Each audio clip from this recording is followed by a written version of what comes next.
So picture this. You are in a busy restaurant on a Saturday night. The smell of grilling steak is hitting your nose, and the sounds of banging plates and family conversations are hitting your ears. Your server approaches your table with your long-awaited dinner. You look down and see your server's hands are covered in grease and sauces. Upon further inspection, you see black substance under their nails, along with leftover crumbs from the fries they snuck from the kitchen. Does your dinner sound as appetizing as it did before? Yeah, I did not think so either. So one procedure every restaurant follows that avoids this horrible situation is hand washing and hand hygiene. So during this training session, I would like to discuss a couple of different objectives. And those objectives are identifying who should practice hand hygiene, describing what hand hygiene is, explaining why hand hygiene is important, describing when hand hygiene is to be performed, and describing how to perform hand hygiene. So what exactly is hand hygiene? Hand hygiene is a way of cleaning one's hands that substantially reduces potential pathogens on the hands.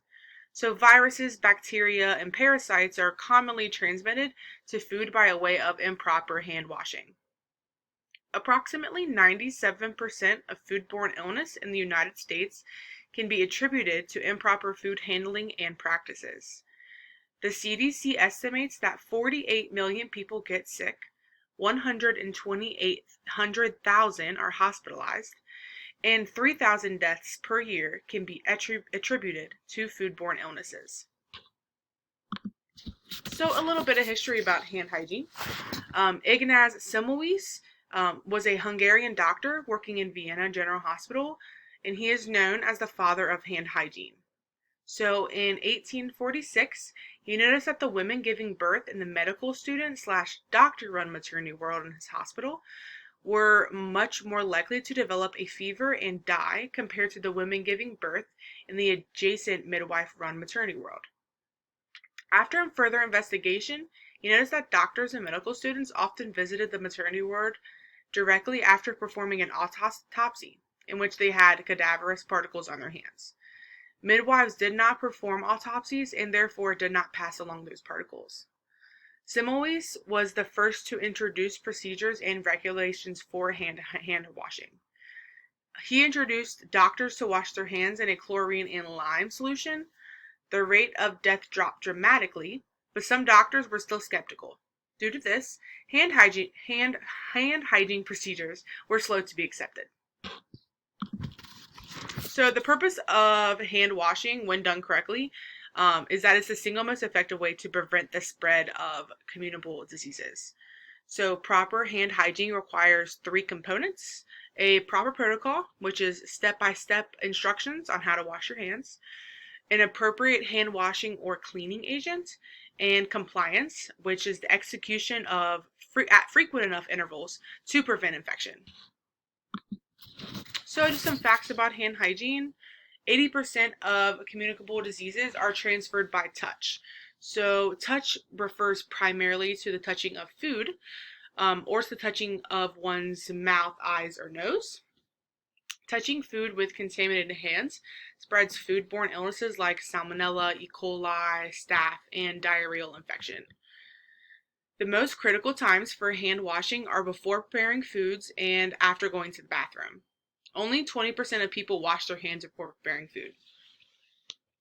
Hand washing and hand hygiene initiatives greatly reduce the number of absences, sick leaves, and lost productivity. A study of Detroit school children showed that those who wash their hands have 24% fewer sick days due to respiratory illnesses and 51% fewer sick days due to an upset stomachs. So who should wash their hands? Everyone should be washing their hands. But if you're in the food industry, the main times to wash your hands are before, during, and after preparing food, and before and after eating food.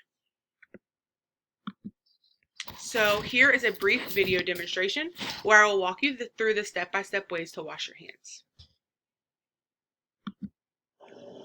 So first, you need to wet your hands with clean, running water.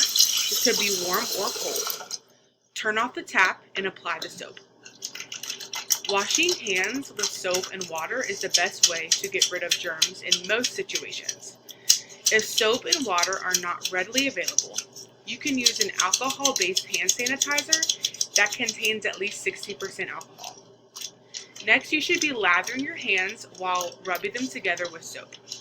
Lather the backs of your hands, between your fingers, the tips of your fingers, and under your nails.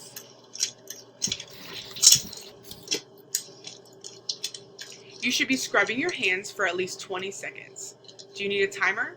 You can always sing the happy birthday song from beginning to end twice. Next, rinse your hands well under clean, running water.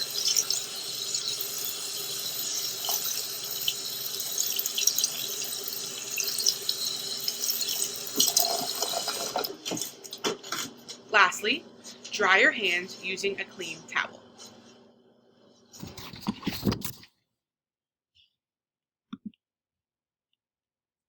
So I did post a step-by-step instructions on this slide.